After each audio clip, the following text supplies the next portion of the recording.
اعوذ باللہ من الشیطان الرجیم بسم اللہ الرحمن الرحیم السلام علیکم ورحمۃ اللہ وبرکاتہ۔ نالج آف اسلام چینل میں خوش آمدید۔ محترم و مکرم مرد حضرات و خواتین، اللہ تبارک و تعالی سے امید ہے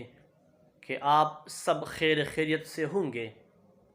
میری دلی دعا ہے اللہ تبارک و تعالی ہم سب کو دین و دنیا کی بلائی عطا فرمائے، اور اس پرفتن دور میں اللہ تبارک و تعالی ہم سب کا خاتمہ بالایمان فرمائے۔ امام ترمذی رحمۃ اللہ علیہ روایت کرتے ہیں، حضرت ابو ذر غفاری رضی اللہ عنہ بیان کرتے ہیں، نبی اکرم صلی اللہ علیہ وسلم نے یہ بات ارشاد فرمائی ہے، جو شخص فجر کی نماز کے بعد اس طرح بیٹھے جس طرح نماز میں تشہد کے دوران بیٹا جاتا ہے، یعنی دو زانوں بیٹھ کر، اور پھر کسی سے بات کرنے سے پہلے 10 مرتبہ یہ کلمات پڑھ لے، لا الہ الا اللہ وحدہ لا شریک لہ لہ الملک ولہ الحمد یحیی ویمیت وہو علی کل شیء قدیر، جس کا معنی ہے اللہ تعالیٰ کے سوا کوئی معبود نہیں ہے، وہی ایک معبود ہے، اس کا کوئی شریک نہیں ہے، بادشاہی اسی کے لیے مخصوص ہے، حمد اسی کے لیے مخصوص ہے، وہی زندگی دیتا ہے، وہی موت دیتا ہے، اور وہ ہر شے پر قدرت رکھتا ہے۔ نبی اکرم صلی اللہ علیہ وسلم نے فرمایا،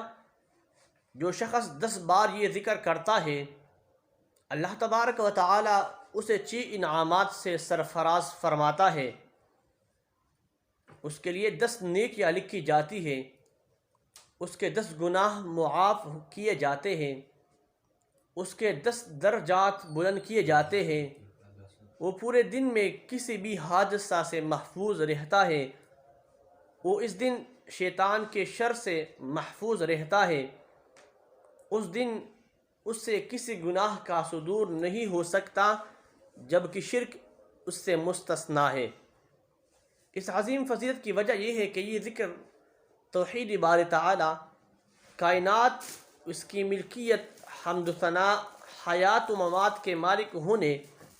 اور کائنات کی ہر چیز پر اس کے قادر ہونے کی صفات پر مشتمل ہے۔ جو ذکر ان صفات پر مشتمل ہو وہ یقیناً اللہ تبارک و تعالی کے ہاں قابل قبول ہوتا ہے، پھر ذاکر کے لیے ثواب بھی اس کی شائن شان ہونا چاہیے تھا، اور وہ یہی ہو سکتا ہے جو یہاں پر مذکور ہوا۔